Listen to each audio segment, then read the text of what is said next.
The 5 richest men in the territory gather in Laredo for their annual high-stakes poker game. The high rollers let nothing get in the way of their yearly showdown. When Undertaker Trop calls for them in his horse-drawn hearse, cattleman Henry Drummond forces a postponement of his daughter's wedding, while lawyer Otto Habishaw abandons his closing arguments in a trial, with his client's life hanging in the balance. They are joined by Wilcox and Buford in the back room of Sam's saloon, while the curious gather outside for occasional reports. Settler Meredith, his wife Mary and their young son Jackie are passing through, on their way to purchase a farm near San Antonio, when a wheel on their wagon breaks. They wait at Sam's while the local blacksmith repairs it. Meredith, a recovering gambler, learns of the big poker game and begins to feel the excitement once again. The newcomer buys into the game, eventually staking all of the family savings, meant to pay for a home. The game builds to a climactic hand. The gamblers raise and re-raise until more than $20,000 is in the pot. Meredith, out of cash, is unable to call the latest raise. Under the strain, he collapses. The town physician, Joseph Doc Scully, is called to care for the stricken man. Barely conscious, Meredith signals for his wife to play out the hand. Taking his seat, Mary asks, "How do you play this game?" At this, the other players object loudly, but eventually give in. The situation is explained to her.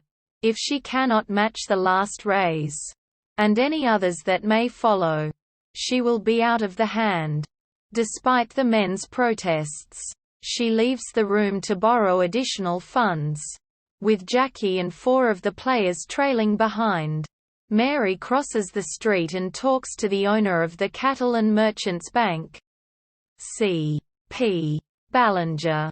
After she shows him her hand, Ballinger suggests she is playing a practical joke.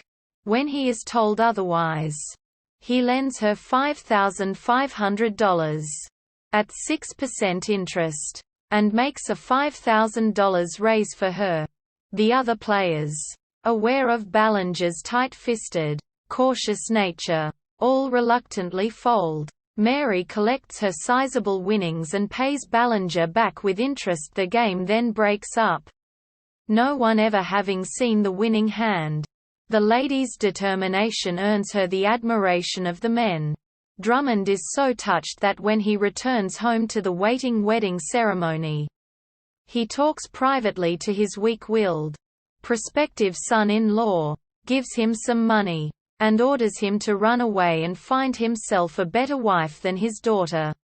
In the end, Meredith, Mary, and even their son are revealed to be confidence tricksters and expert card sharps. With the help of Scully, who dreams of romance far from the tedium and poverty of a country doctor's life, and at Ballinger's behest, they have perpetrated a scam on the other poker players, who had swindled the banker in a real estate deal 16 years before. Mary is actually Ballinger's mistress, Ruby. She promised him she would give up gambling after the caper, but she sits down to another poker game, much to Ballinger's dismay. As the credits roll,